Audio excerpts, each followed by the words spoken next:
Hooray! We won! Woohoo!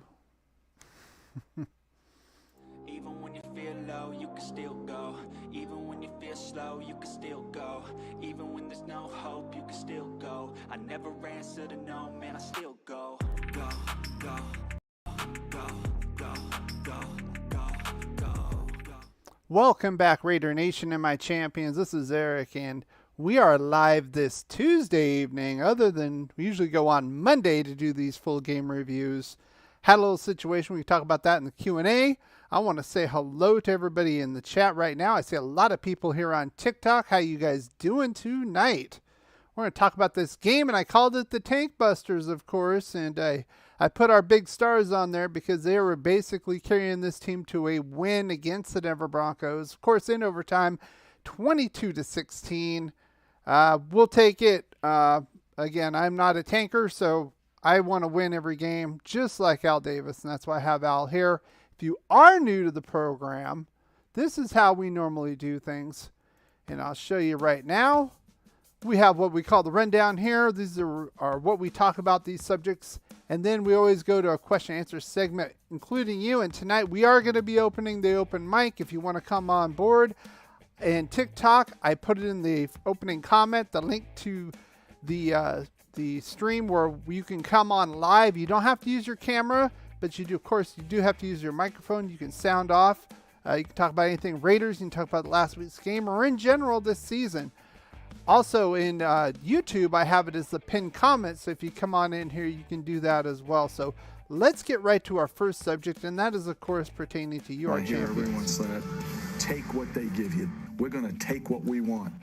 And we're actually at 8:29. We just got another one just recently. I appreciate that, and TikTok is actually growing a little bit faster than YouTube. We talked about that before, but that's fine. I enjoy both platforms. That's why I simulcast on both platforms, and I'm waiting for a stream key from TikTok so I can do it straight live and you can get all the graphics instead of having a camera on those graphics. You TikTokers can see that's a little bit different. So that said, let's get right to our game review.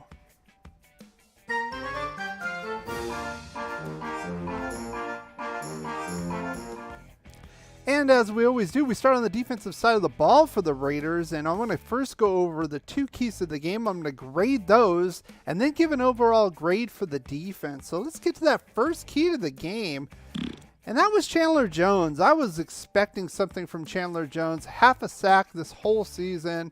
You know, we're basically into the 11th game here, and no Garrett Bowles, their left tackle, arguably their best offensive lineman here for the Broncos, is out with injury. So I was expecting him to get at least 1.5 sacks and 3 quarterback hits. Well, this is what he did. Nothing. Whole lot of nothing as usual. And this is what you get. You get a big old F. I mean, this could possibly be the worst free agent signing for the NFL, not just for the Raiders this year. So very disappointing for Chandler Jones, to say the least. Now, my second key to the game here was stopping the halfbacks, and not just, I wasn't really afraid of the running game. We've stifled them before, and we can do a pretty good job with that. Plus Javonte Williams was gone on injury on IR. So I was more worried about the receiving game out of the flat. We're terrible at stopping. I think we're the worst team as far as receiving yards to the running back. And I wanted to keep it under 100 receiving yards, under 1 receiving touchdown. What we actually did was 62 receiving touchdowns and 62 receiving yards and no receiving touchdowns. I'm going to give it a B. Of course, those are both green numbers. They passed the test, but hey, Al's Ghost, I see you in here. Salute to you as well.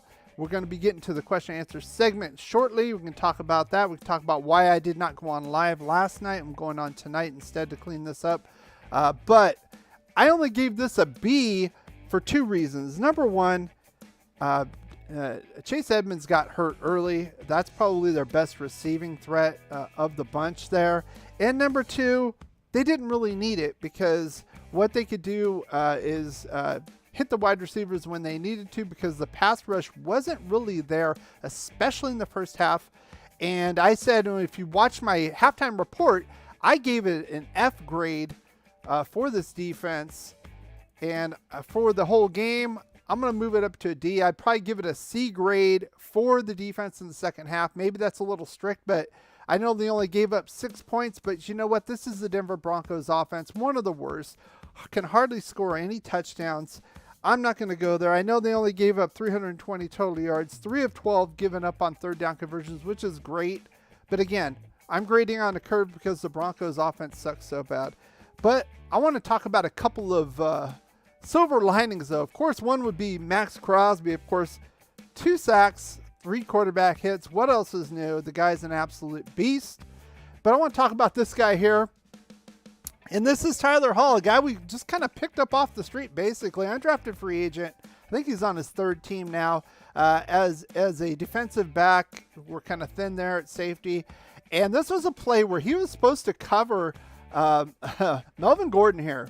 So he's basically, that was his job here. Melvin Gordon stayed back in pass pro, but then didn't block anybody. And then he turned his head. So Johnny on the spot here, Tyler Hall, said, oh, I'll take it. Went literally right next to him, right to his right as he turned his head, as Gordon turned his head, and sacked the quarterback right here. So that was a great play from, an undrafted free agent. Like I said, I don't want to give a lot of doom and gloom to the defense, but they looked terrible in the first half. They looked a lot better in the second half. But again, this is the Broncos offense. We couldn't get away with that first half against like the Chiefs. They would have destroyed us.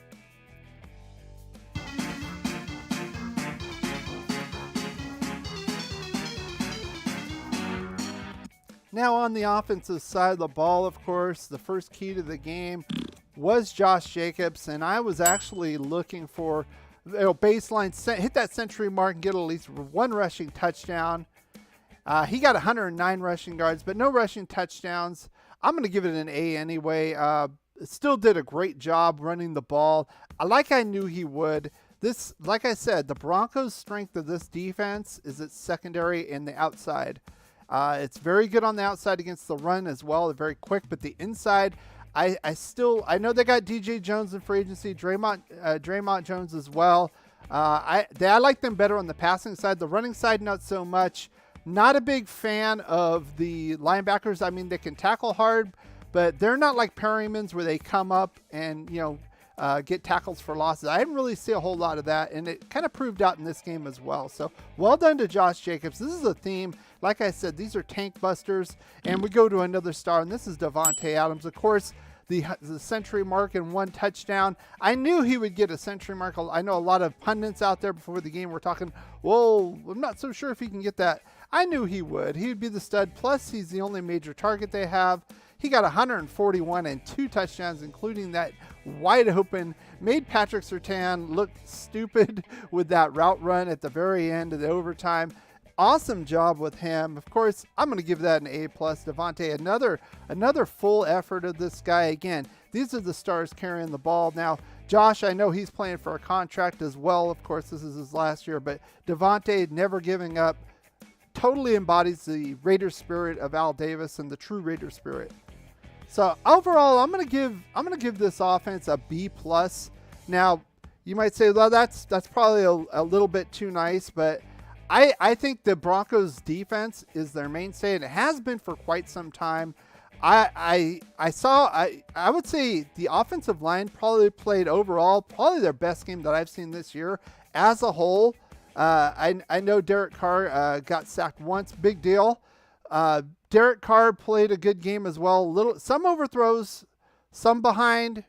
I think sometimes he gets a little excited. I'm glad he didn't overthrow Davante at the end there. But I think he had a pretty good game as well. I think fundamentally we did what we were supposed to do. We have a stud at wide receiver. They put their best guy on him. They still couldn't really stop him. 141 receiving yards. And Josh Jacobs, of course, gashed this center of the Broncos defense where they are the weakest. Yeah, I gotta talk about this, so I couldn't really give it an A. I know the whole call the defenseless receiver. I even put a post about it. That was absolute nonsense. That should have been a flag, but Davante he can argue a little bit, but he went up, got in the face, started dropping F-bombs on the ref, and they flagged him for it. He needs to show a little bit more restraint in that area, especially since he's a captain. He's a veteran. He's one of the studs in the league. I would like to see a little bit more. He can complain, but then and that's it. So that did hurt us. Not only that, we got 50 yards in total penalties. I could not give them, definitely not give them an A. That includes the Devontae Adams one here, as well as the false start and 3 holding penalties. I would say though, aside from the penalties, again, I think the offensive line did a pretty darn good job, especially with Colton Miller out. Illuminor filled in admirably at left tackle for the most part. I'm still not impressed with Alex Bars. I keep saying it week over week. I think he's probably the weakest link on the offensive line, especially in this game, and maybe for the season.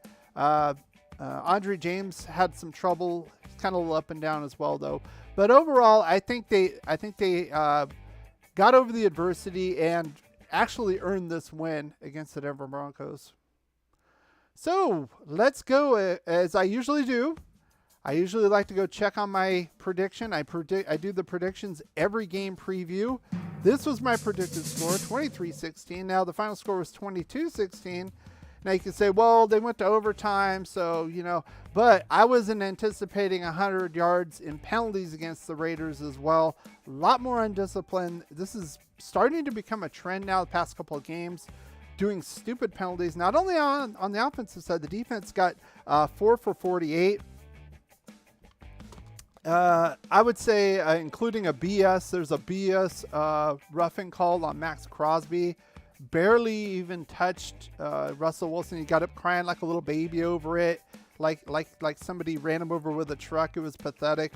There was a PI and a couple other penalties, but overall, I think the penalties are still higher, even with those 2 nonsense ones. You take those 2 away, that's still 7 penalties. That's way too many. I would say 4 or 5 at most we should be getting. So we still need to clean that up.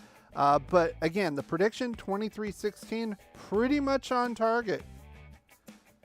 But I want to hear from you guys. I want to say hello to you guys and see how you're doing out there. We're at the question and answer segment. If you want to put any questions in, you can put them in chat, either in YouTube or on TikTok, and we'll be answering those. Or I'm going to be opening up the chat room right now. Let's get to that right now. Let me open that up. And if you want to come on board, you can come on board the chat. I know it's not usual. It's Tuesday. Let's see. I'm not seeing as many people as I normally do on Monday. I could not go on last night, unfortunately. I had some issues with a couple of my animals, and I was at the vet, and I didn't even get back until 6 o'clock. So I've been kind of on watch with them. So they're doing all right, but I'm kind of on nurse watch right now. But like I said, there's no way I could have done the show. I didn't even get back till 6 o'clock. So just to say hello to you guys. Let's see if there's anybody. I'm looking at the chat right now. Again, Tuesday, I know Tuesday's kind of rough for everybody.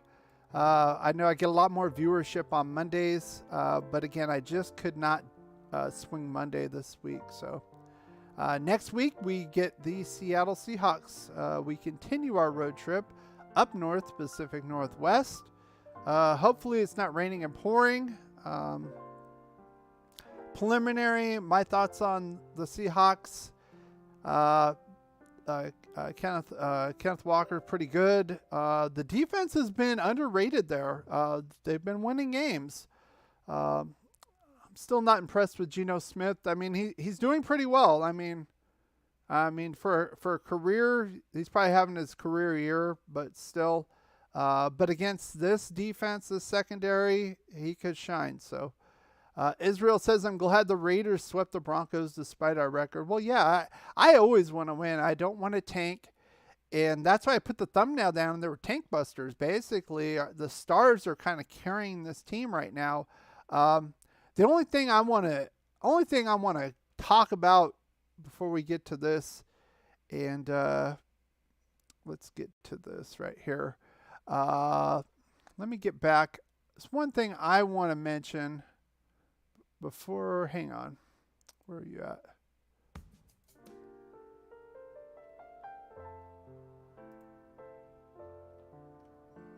Yeah, before we get to this, I want to talk about this right here.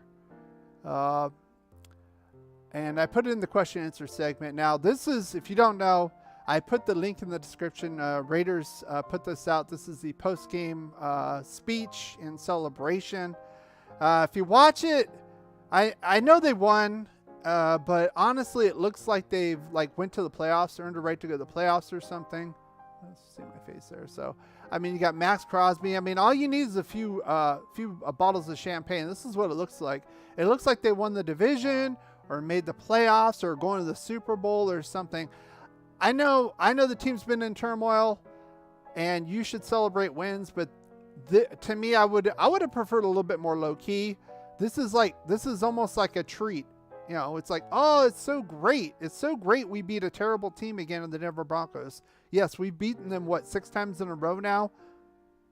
So what? And the only other team we beat this year is Houston, another terrible team.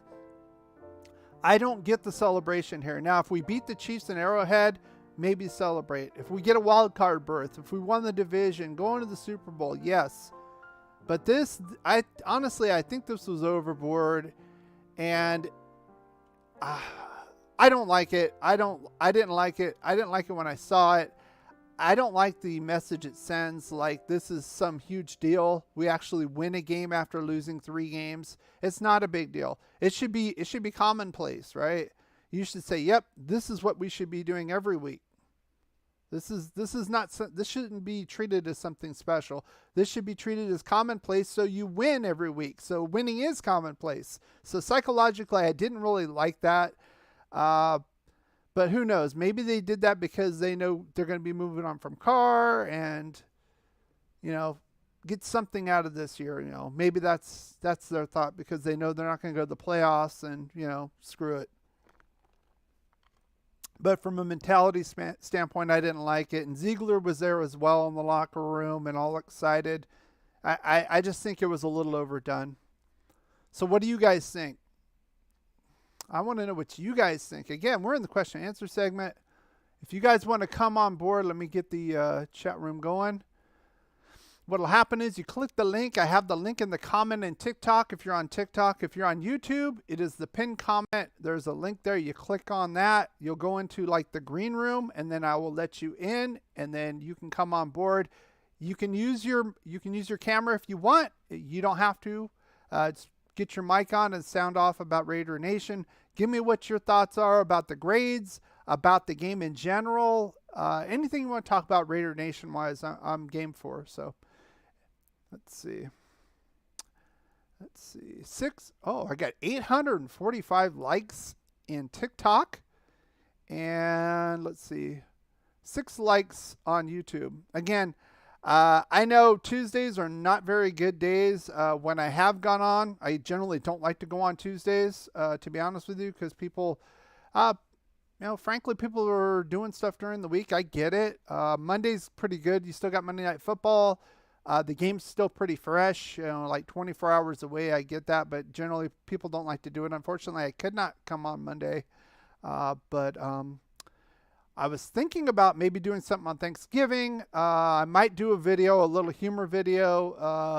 I haven't done one of those in a while. I haven't been doing my humor videos in a while because it just seems like they're not really well received. So I kind of got away from that. I'm trying to cater to what you guys want.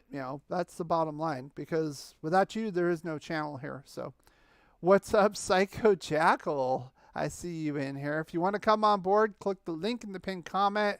You can come on and talk if you want. You can talk Raider football. I gave my grades. My prediction was 1 point away. I know some Bronco fan put a comment in my game preview, I believe, on Friday about I was out of my mind. They're not going to score that many points or something like that. But the Raiders should have scored that many points without overtime, to be honest with you. Remember, gave away 100 yards in yards, or 100 yards in yards, 100 yards in penalty yards. So unbelievable on that. So I do see Al's Ghost in here, and he's got a little Al Davis icon. I love that. Let me welcome him in. Hang on. Let me get you on board. Hey, Al, let me hear you. What do you think? Let's see if we're on here. Hello. How's it going, champ? Hey, I hear you. How you doing? Testing, testing. I hear you. Do you hear me? Doing well. How about you? Happy Thanksgiving. Happy Thanksgiving, guys. Yeah, I do hear you. Can you hear great, me? great.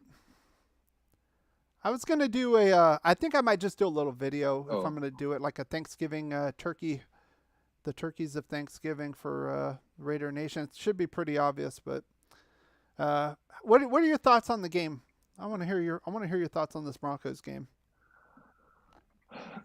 so truthfully, champion, I was on a flight on Sunday, so I missed the fourth quarter. Actually, the first quarter, I watched the second half of the game, and I watched spots of the first and second quarter while on the flight. I was watching the NFL Network, so they were only showing parts of the game, and it did not look good at the beginning. And actually, even throughout the game, it did not look good. But some way, somehow, DC was able to pull it off at the end, and I think now he's 8-1 in overtime games. Which say what you want about Derek Carr, but he does seem to be pretty clutch in OT. Mm-hmm.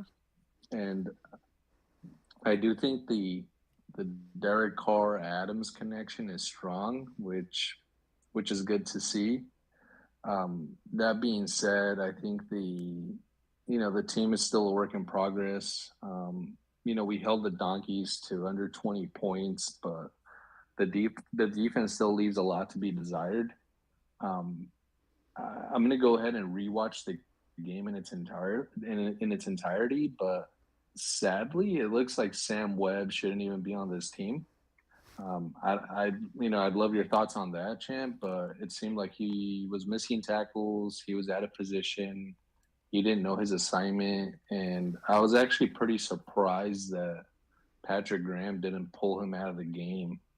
I don't know if he played the entire game, but I saw, I think he's 27, and I think I saw 27's jersey throughout the course of the contest. But yeah, I mean, we're hurting at cornerback in a very, very serious way. I did hear that Nate Hobbs may be back for the Seattle game, so that's good news. But again, I think the defense needs a lot of work, to state the obvious. But Sam Webb in particular just stood out as a massive weak link. Yeah, Cortland Sutton owned him. Now, to be fair, Cortland Sutton is a big guy, and we've had our issues with that guy in previous games, in previous seasons. I've talked about that, but yeah, he looked bad. I mentioned it in the halftime report, especially the first half. Looked awful, but I know the corners are bad, but I really want to put the blame on the lack of real true pass defense on this pass rush. I mean, we arguably have two stud pass rushers, and Max is doing his part, and Chandler Jones is non-existent. $17 million to get a half a sack, and no inside presence at all. And then the Eagles signed Ndamukong Suh last week, and he paid dividends. He was in on a sack in the game this weekend. With Linval Joseph, a former Broncos DT. So again, it almost seems like we don't want to win, and it seems like the stars on this team have too much pride and are going to push as much as they possibly can to win. Like Max Crosby, he's always showing up. I don't know, you probably didn't see it, but he got a roughing call on Russell Wilson. It's one of those things that's a bam play, right? Russell scrambled out to the left.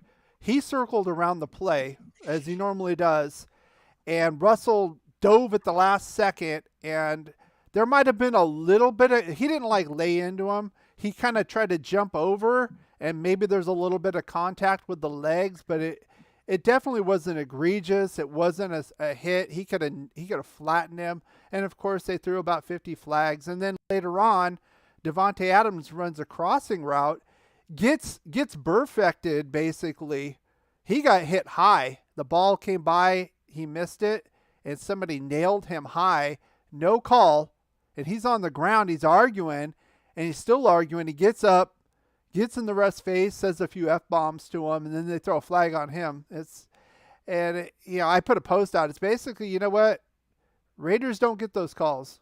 They never have, and they probably never will. So Devontae's probably not used to that. If he was in a Green Bay jersey, there would have been laundry all over him with that play. It was ridiculous. So, but yeah, back to the point though. Yeah, totally agree. Back to the point again. I emphasize the pass defense. I think they knew the corners were going to be subpar. They got rid of Mullen, right? I'm not saying Mullen was great, but compared to what we have, he's probably just as good, if not better, to be honest. Nate Hobbs has been hurt. Rock Ya-Sin was kind of up and down in this game again. He has his moments, but he's not like a true shutdown guy. He's a decent guy, a fringe starter in my opinion. But the crux of the defense should be rushing the passer. Why did we go out and spend all this money on Chandler Jones, right? It's a balancing game, you know. You don't need superstar corners if you can make the quarterback run for his life and scramble. And I think that was maybe the mindset, and it just didn't work out. So go ahead. I'm sure that was the mindset, champion. I guess I should preface what I'm going to say by stating that I'm happy with the win because I probably hate losing more than I love winning. So I'm really, I was pleased with the win. I'm looking forward to rewatching the game on NFL Plus and looking at the All 22. But you bring up a great point regarding Chandler Jones, and I would actually expand that to a broader point that makes me question Ziegler's GMing. So he obviously traded away. It was a rare player-for-player trade by trading away Yannick Ngakoue for Rock Ya-Sin to the Colts. And, I mean, obviously through 10 games now, it's plainly obvious that Yannick Ngakoue should have stayed. And we should not have gotten, Chandler Jones as a replacement for Yannick. And 10 games is a large enough sample size where we can now finally, I think, arrive at the conclusion that Chandler is just, he's a shot player. Like, he's done at this point. And now it's on Ziegler to find some strategic way to restructure that contract or try to get Chandler on a more team-friendly deal, because what he's doing right now is essentially committing highway robbery. And I'm not putting the blame actually on Chandler. Football careers are short enough as it is, and he's trying to maximize his earnings as much as possible. Mm-hmm. But I do put the blame on Ziegler for, I guess, evaluating his talent last year, in which he already looked like a diminished player in my mind, since 5 of his sacks came in one game. And I guess that's one strike against Ziegler. And the other strike is I don't see how a Sam Webb makes the team. I mean, he just did not look like an NFL cornerback, not even as a backup. And I just looked him up because I didn't know much about the young man, and he went to Missouri Western, and he was undrafted, and I'm sure he's super competitive and he does all the right things, but from a talent standpoint, it was obvious that he was operating at a lower register. And it makes me question, what is Ziegler, how does he evaluate talent, and what made him decide that Sam Webb was better fit for this roster than someone else. I mean, Trayvon Mullen hasn't played much, I think, even this year, because he's been injured. Mm-hmm. And the best ability is availability. But I think there were some veteran corners out there on the market that he could have targeted to strengthen that secondary. And so, long story short, I just think that Ziegler's decision to acquire Chandler and then have guys like Sam Webb on the team just make me question how good he is as a talent evaluator. Mm-hmm. Your thoughts? Oh, as far as getting people in free agency, one of the guys I wanted used to play for the Denver Broncos. That's Bryce Callahan. Every time we played him, he's a slot guy. He's small, but he sticks to people like glue. And I mean, if anything, put him on a Travis Kelce. And I know Travis Kelce is a lot bigger, but this guy plays hard and physical. Even if he gets flags, at least Kelsey's going to earn it. He's not going to be wide friggin' open like he usually is, like he was last week. But he was gone. Steven Nelson was a guy I thought we should maybe take a look at. Former Philadelphia Eagle. He went to Houston, I think. Indianapolis, Houston. I think Houston. Yeah, I think that's right. That's another guy I was looking at. I talked about as possible free agent signings when we went over the salary cap.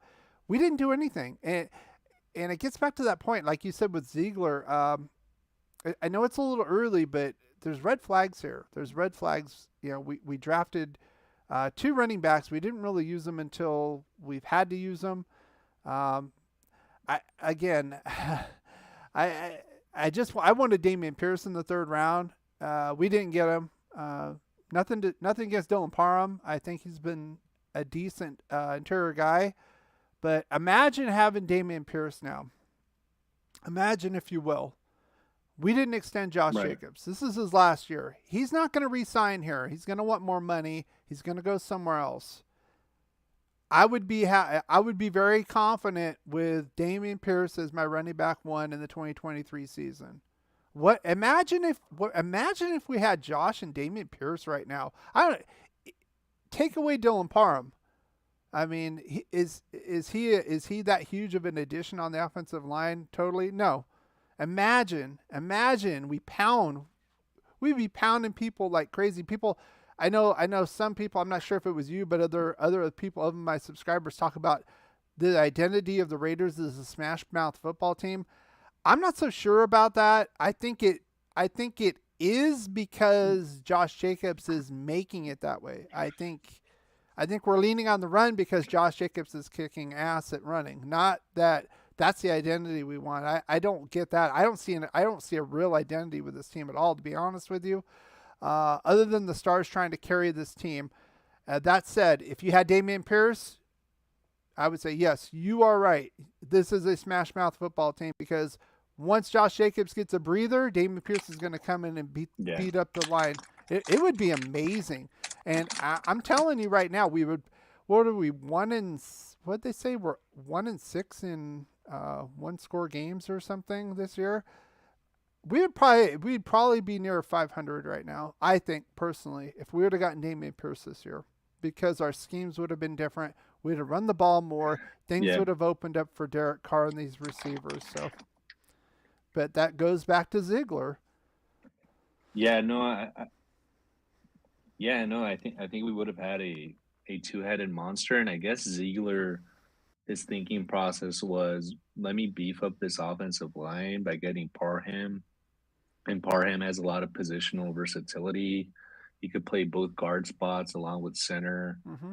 And then his idea, I guess, was let me get Zamir White. And then Zamir White could be, that second head in our 2-headed monster in the backfield. But I think you mentioned this in previous lives, Champ. I don't think Zamir White is the answer. I think he's faster than Jacobs. His 40 time indicates that. But I think he lacks the ability to see the holes and to read the game and to read defenses. Mm-hmm. Maybe sitting behind Jacobs this year helps him out. But I do think that his ceiling is actually fairly limited. But I'm just curious as to what Ziegler is going to do in the offseason. And I know we're just off a win, but let's, be honest, we're not a playoff team this year. Mm-hmm. So I'm wondering what Ziegler does in the offseason to address the very serious holes that we have on the team. Specifically, you indicated this at the beginning of the live. The defensive line is just so malnourished, especially in the middle. Our D tackles, are just so bad. And I was just thinking today, when was the last time that we had a dominant defensive tackle? And it was probably like the Richard Seymour days. Mm-hmm. If you're talking about a very, very, just dominant presence in the middle of the defensive line, it's been a very long period of time. Over the years, we've had pretty good run stuffers, like Justin Ellis comes to mind, even Jonathan Hankins. but in terms of a disruptive interior presence, we haven't had that, and we need that because Max needs that. I think this game, which I already knew, and I think you knew this too, Champ. But for me, it just became so apparent that Max Crosby is operating at a different level than the rest of the team. He is like by far and away the best player on this team. Mm-hmm. And I'm actually like including Devontae Adams in there. Oh. I think Devontae Adams is also, he's an amazing player, but I think Max Crosby, what he's doing this season, if he's not considered for Defensive Player of the Year, I think Al's Ghost needs to show up at the NFL's office because this is, he's really just incredibly disruptive. He blocked that kick. It seems like he's always in the backfield. And I mean, in my opinion, this season, I think Max Crosby is our best player. Your thoughts? Yeah, that's a tough one. That's a really tough one. I mean, you can make an argument either way. I kind of put him. I put him right here. Of course, the different positions, different expectations. Devontae's had a little bit of trouble catching the ball. Not this game though. Not this game. And Derek, there was one play, I don't think you saw it.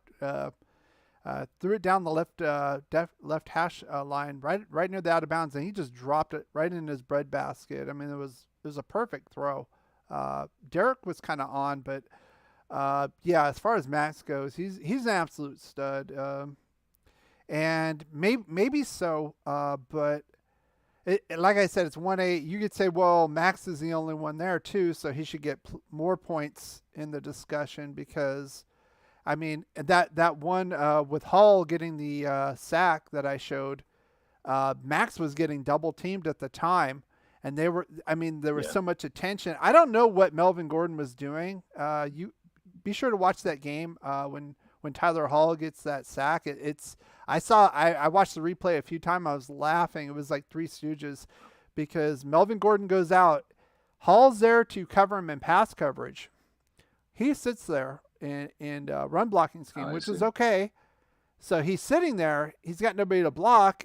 And then he looks to the right. I don't know if he's watching and see what Max Crosby's doing or what. And then Hall says, "Oh, you're going to look over there?" He went around him. Easy sack. But again, maybe that's points for Max Crosby. Everybody's so worried about Max Crosby. Imagine if we had Chandler Jones or fill in the blank on the other side or an inside presence. What if we had Ndamukong Suh, if we actually gave him a little bit of money? It's amazing. It's amazing. I was wondering how that would open the rest of the guys up. Go ahead.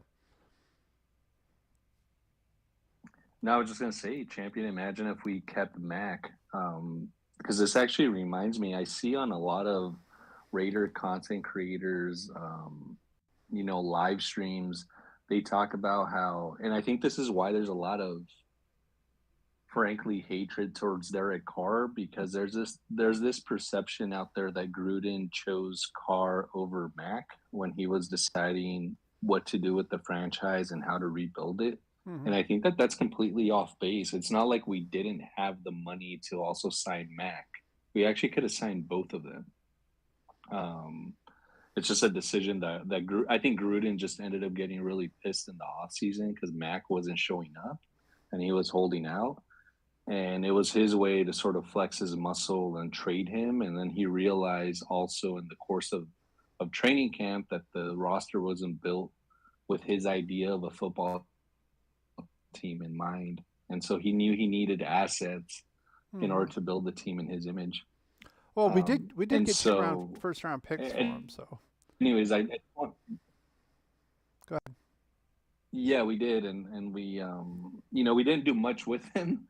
I think we got Jacobs out of one of them, but anyways, I think that there's that misperception in Raider Nation that Gruden could only sign either Carr or Mac, and that's not true. We had the money and the budget to sign both of them. Mm-hmm. But to your earlier point, Champion, I think I guess what motivates me or what persuades me to say that Crosby is our best player is unlike any other player, he just does not seem to take any plays off. And even in the New Orleans Saints game, like he was still playing and running and hustling as much as he could and running from one end of the field to the other. And I mean, he's just a rare talent, number one. But number two, I think his effort, the effort that he plays with, is really special. And I think we're actually like really lucky to have him. And frankly, I wish I actually wish that Mayock would have stayed because I would have been interested to see what a Mayock only draft would have looked like. Especially with Mayock really hitting on those like mid-round picks with Renfro and Crosby and Hobbs, etc. I'm just like really intrigued as to like what a Mayock only draft would have looked like, because it's pretty remarkable to me that he was able to find Crosby in the fourth round, and he's like one of the best defensive players in the entire league, and he found him in the fourth round. It's pretty amazing. Got some questions here from Psycho Jackal. Well, Egg says I used to pray for times like this. Tay is him. Yeah, Devontae. Let's see. We need to re-sign Jacobs. That's not going to happen. He's going to want more money, and I don't think we're going to pay him. You don't draft two running backs and give him big money and don't extend him. If that was the case, we should have extended him. Let's try and trade Jones. That we looked at the we actually looked at the contract last was it the game review last week sometime, and it's an awful contract. I don't think anybody's going to want it. We'd have to eat a bunch of money to even do that. Jones needs steroids. Serious question: would you oppose letting players take sports enhancement drugs? NFL would look insane with replays managing all the insane plays. I would be against it. To me, it's a safety kind of an issue. Of course, Lalo Zato, we can talk about him. Admitted steroid user, died of cancer related to that. I think it would be kind of if the doors are open on that, it'd be kind of like CTE. A lot of players would be. It's not worth your life, in my opinion. It's not worth your life. You have family, you have kids. People die at 40, 50 years old from heart attacks from that crap.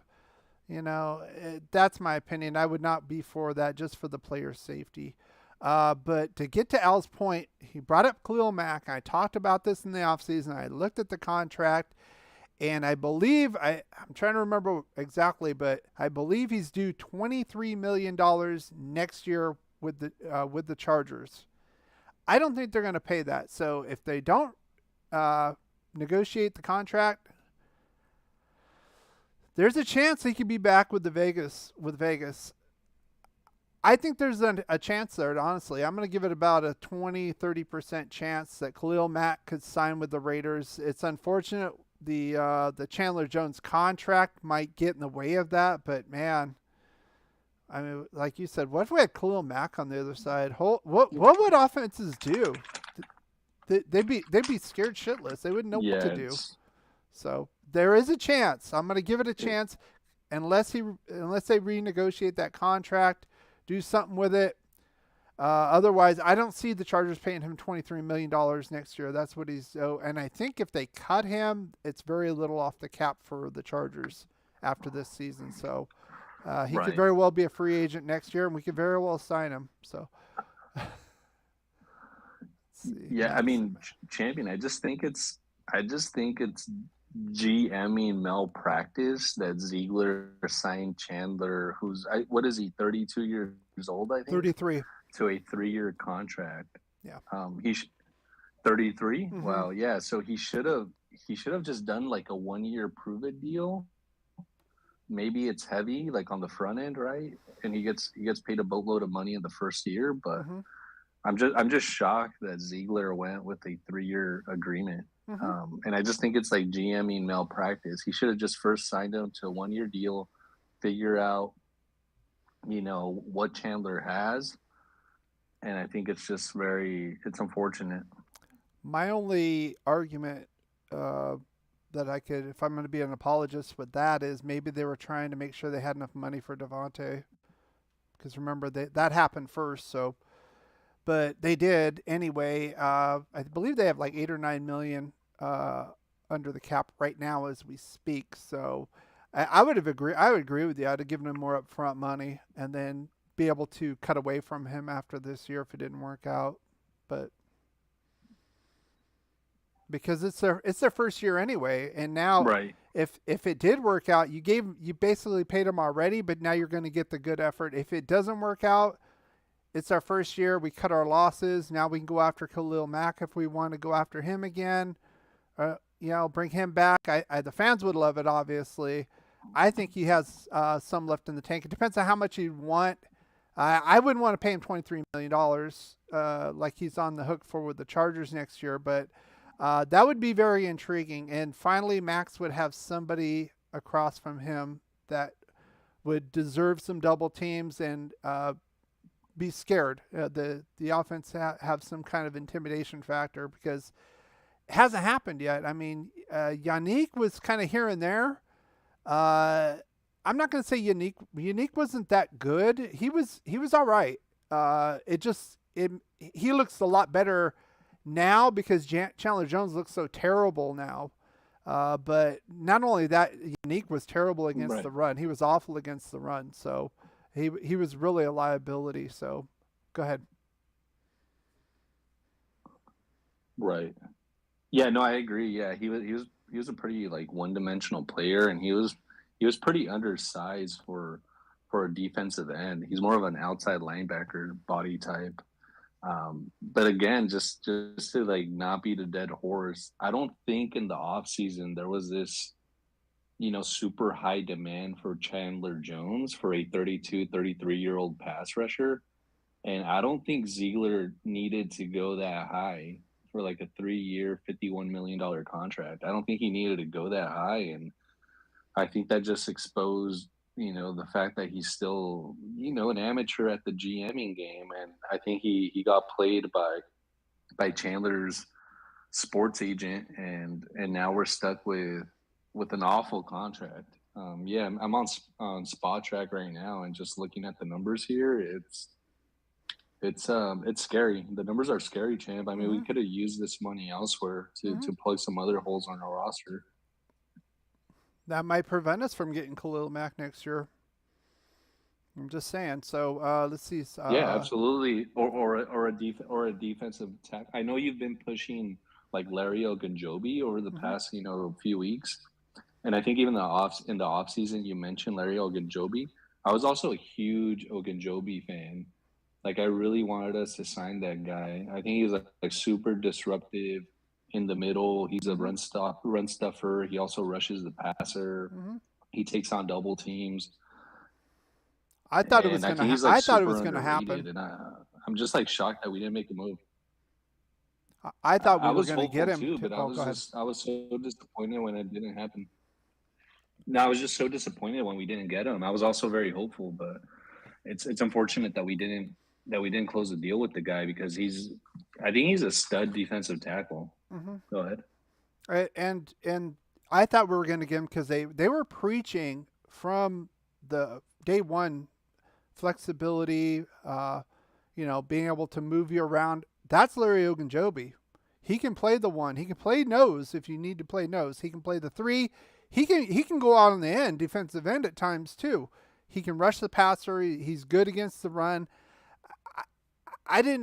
Unless the injury thing, I know nobody really signed him till later with Pittsburgh, and I believe he's hurt again, so maybe that was the concern, but I mean, I was really hoping for that guy, especially when we got Devontae. I knew we weren't going to get anybody in the draft early, so, a lot of people were talking about Jordan Davis. He wasn't going to fall to us anyway, especially after the combine, but I Yeah, think no he would way. have fit in perfectly here. He would have fit in perfectly. Unfortunately, we kind of swung and missed. So I want to get to the Yeah, comments real quick, and I'll let you get a take on that.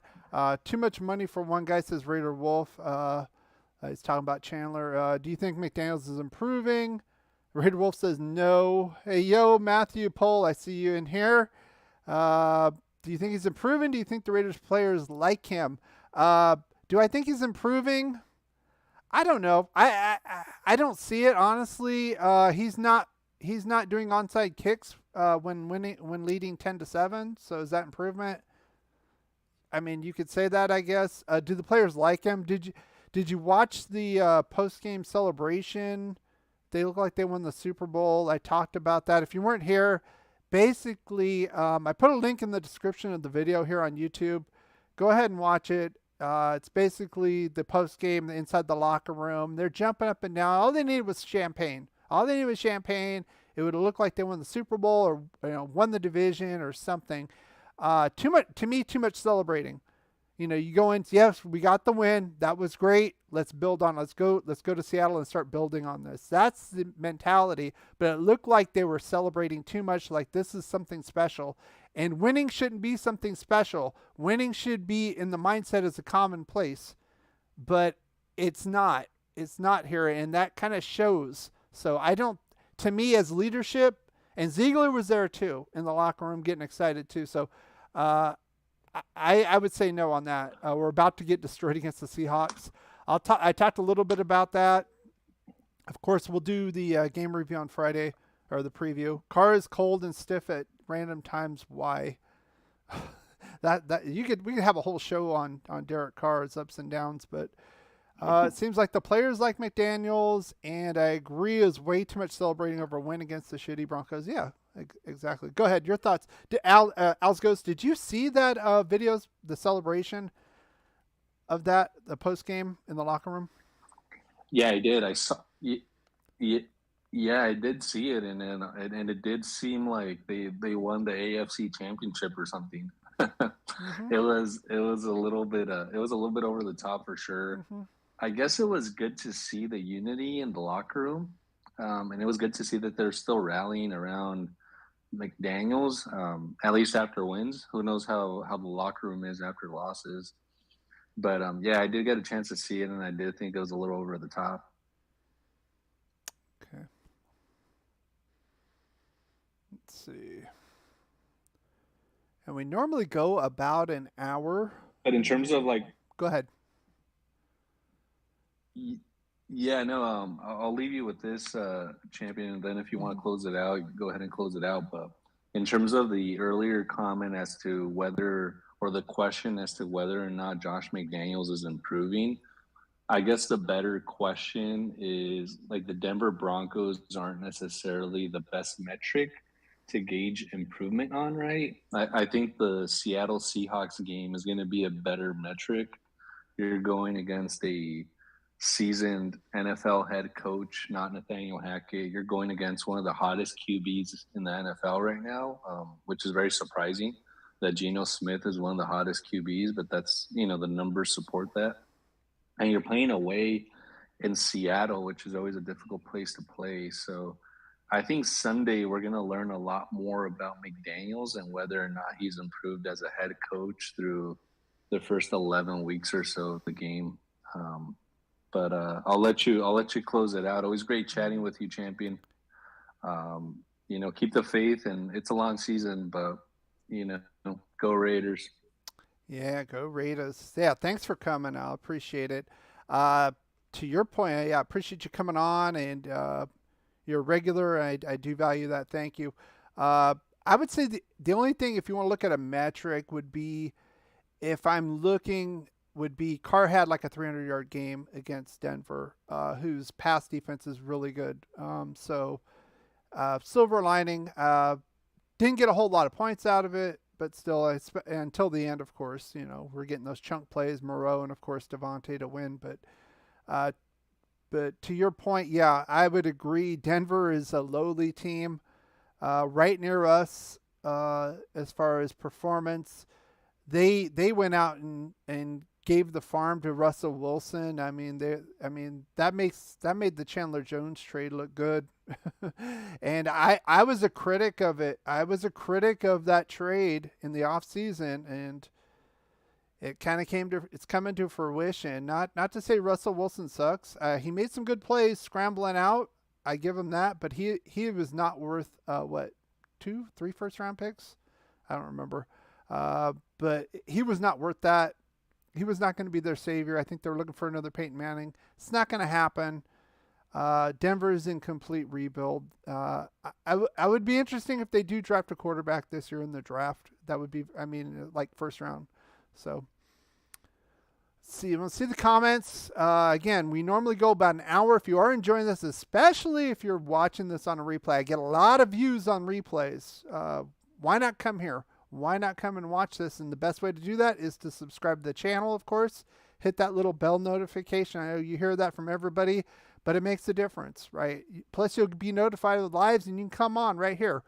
Right, just as Al's Ghost was on here, you can come on board here, have your say, sound off, Raider Nation. This is a channel I like doing it, but I love the interaction. You know, I can say my piece, but and if you disagree with me, that's great too. We can have a discussion on that, no problem. So, like I said, like if you're enjoying this. Same thing with TikTok. Hopefully one day I'll get a stream key from these guys, and I won't have to do it off of a camera. If you YouTubers don't understand that one, I'm basically kind of doing the simulcast off a camera for TikTok, but got a lot of TikTok following, so that's why I'm doing it. I was looking into Facebook, not a lot of followers there, so until that kind of picks up, I'm not really going to go that route right now. Let me get to the comments. It seems like players like McDaniels. Let's see. Yeah, if we beat the Seahawks, then I'll say McDonald's is definitely improving at McDaniels. But even then, I want to see how we win. I want to see what happens. I want to see how the offense reacts to the 12th man. It's going to be loud as hell there. It normally is. It's a long way. Who knows? This time of year, it could be pouring down rain at this point. Probably not snow. They don't get a whole lot of snow in Western Washington side, but it could be a downpour, and that would be very interesting. How this offense clicks with that. I need to go check the weather report. Psycho says, well, the defense is ranked really high for Denver. Yeah, and I just talked about that. The pass defense is really super good. Their run defense, I wasn't really impressed with. I haven't been impressed with Denver, especially in the middle. The outside, they have speed and they have a good secondary. And to be able to do that, I think it just talks to Davante Adams. That's why I was saying, I know Alex Ghost says Max is the best player on the team. It's to me, it's hard. It's like neck and neck with Davante, because he's going to get the toughest guy. And now there's no Waller. There hasn't been a Waller, so you know how I feel about that guy. Renfro's hurt. So what have you got? Mac Hollins, Keelan Doss. Moreau. Who's really scared of Moreau? That's probably why he was open in the middle of the field. Again, the guy's running like this. I keep saying that because he fumbles. He's scared to death. He does it every time. So again, who else is there? So he's a one-man show, just like Max is. It's a toss-up. They're both studs. I'm glad we got both those guys. So let's build around them. Let's get a Khalil Mack. Maybe we can restructure Chandler Jones's contract a little bit so we can save up some cap space. I don't know. Geez Louise. But we definitely need help. I would love to maybe get a defensive tackle in the first round, but we're probably going to go after a quarterback. Who knows? Every year we hear this. We heard it during the Gruden era that we're going to get rid of Derek Carr. Didn't happen. I kept saying it's not going to happen. I kept saying it's not going to happen, guys. It's not going to happen. And it didn't happen. Now, we'll see. I'm kind of 50-50 on it now. It could very well happen. And it's kind of not fair to Derek, but that's just how things are sometimes. So anyway, we are at an hour. I want to thank everyone to come along here. We got almost 1,000 likes on TikTok. If you are enjoying this, hit that thumbs up button on your way. I got 11 likes in YouTube. Very well. Thank you, guys. And again, if you're watching this on a replay, subscribe. Subscribe to the channel. You'll be here live. You can talk here. We're going to be back on Friday. We're going to go over the Seattle game. And again, thank you guys for coming out. And as always, go Raiders. Something with all the distractions that you have off the field, how are you able to keep focused on winning football games as you do and do throughout the years? When you have great coaches, then after you have great coaches, you get great players. You have a great organization, and you tell them one thing: just win, David.